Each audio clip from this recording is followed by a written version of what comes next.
name's Jim and I'm an alcoholic or addict. Today I just wanted to talk a little bit about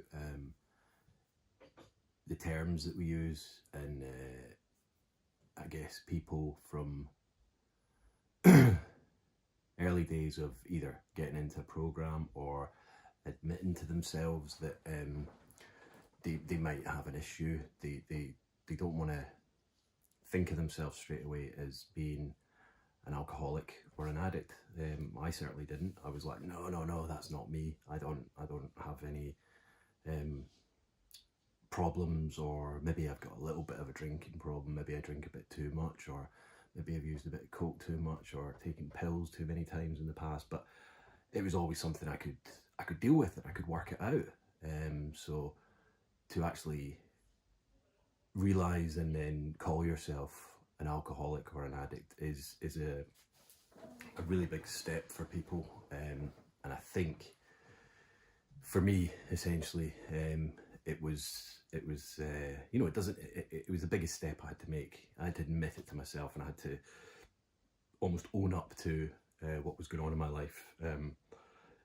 Now, for certain people, I'm not saying that you have to do this in order to fix yourself or get into recovery. Of course you don't. Lots of people do it other ways. I suppose some people cut down. For me, essentially, I know that if I have a single sip of alcohol, it won't be that particular time that I'll end up going out and, I don't know, killing myself or hurting someone or pissing someone off so that I get arrested, or ending up in a ditch or pissing off my family. It won't happen that on that first sip, but it won't be long at all until it escalates, as it always does, into absolute madness for me essentially. So if people do think, well, maybe I've got a little bit of an issue here, then it will only get worse. They call it a progressive illness or affliction, because people have been through it and they understand that it does only get worse. So I sometimes think, I wish I'd sorted this out when I was younger, when I maybe felt I had the first inklings of having an issue, but I wasn't ready.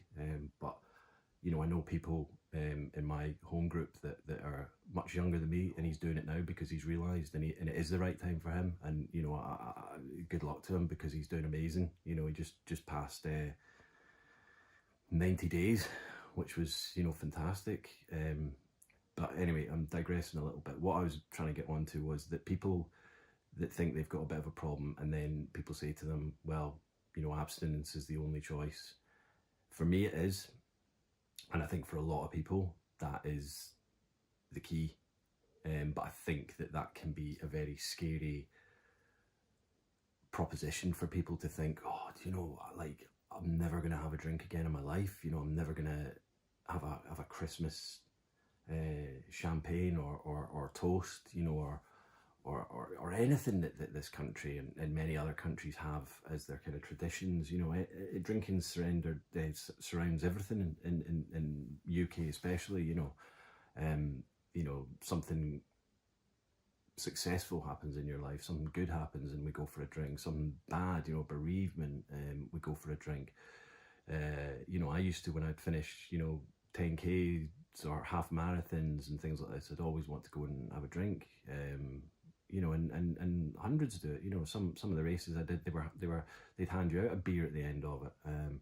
So for some people to think, I'm never going to have a drink or a drug again in my life is unfathomable. But I can assure you there are other things to do in this world. There really are.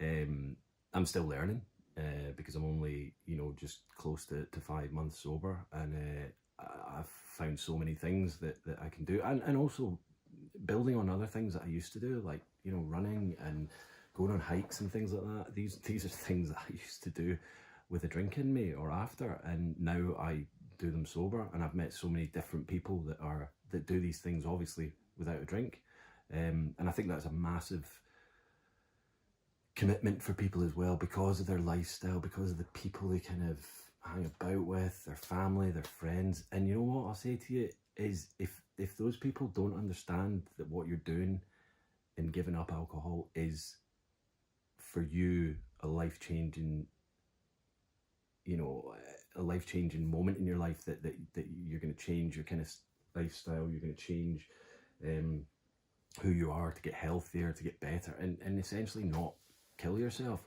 So if people don't understand that, then do you know what? Don't have them in your life.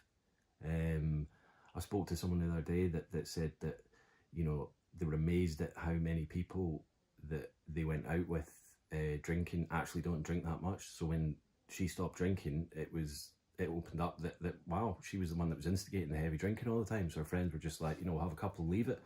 So that was obviously kind of shining light there for her. But other people can be bogged down in a whole lifestyle of drink, drugs, and you know, and just that is what they do. So to change that is a massive step, because it's what they're surrounded themselves with. And for me, that would have been a massive thing, but latterly I was just a sole drinker. You know, I was just drinking on my own, and so it wasn't difficult for me to cut anyone out of my life. That was because I wasn't socialising with big drinkers or anything like that. I wasn't socialising really at all. Had I been in my 20s or early 30s, then yeah, that could have been a massive issue for me. But what I'm saying is, join clubs, go running, do this, do that. But there are honestly things you can do, things you can change in your life, people you can change, you know. And if they don't understand that you need to do this to make a difference in your life, then you don't need them.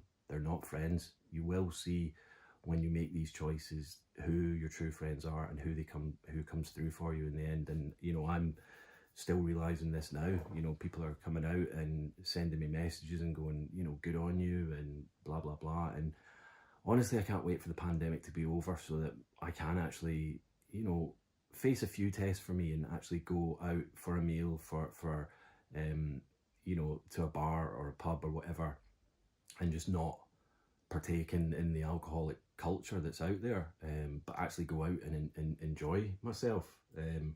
We went with my NA group for just a kind of Christmas meal. We went to a pizza place in Douglas, and it was 15 of us, I think, all having, you know, soft drinks, pizza, J2Os, and just had a fantastic night. It was unbelievable how much laughs we had, and you know, just at the end of the night, go and have a coffee. It was, you know, waking up the next day with no regret, guilt, or hangover. So, you know, for me, it's getting there. It's a simple choice. It's hard to make, but it is a simple choice, and you can do it. You know, don't be daunted by the thought that you can never have a drink again, because at the end of the day, it is poison. If it was discovered today, it would be illegal. So I'll leave you with that thought. Thanks again to everyone that's been watching these. You know, I've been getting a number of DMs and people just saying, you know, this is really helping them. Your openness and your honesty about it. So I'm going to continue to do them, because, you know, if they're helping just one person out there, then hey, you know, it's helping me as well. So feel free to share them. If you're finding this on Twitter, then find me on Instagram at Recovery Gym. Vice versa, if you're on Instagram and finding me on Twitter. So yeah, like, share, subscribe. There will be a lot more videos coming. So thank you, and keep the comments coming. Keep DMing me, and stay safe, stay strong, stay supportive. Thanks, guys.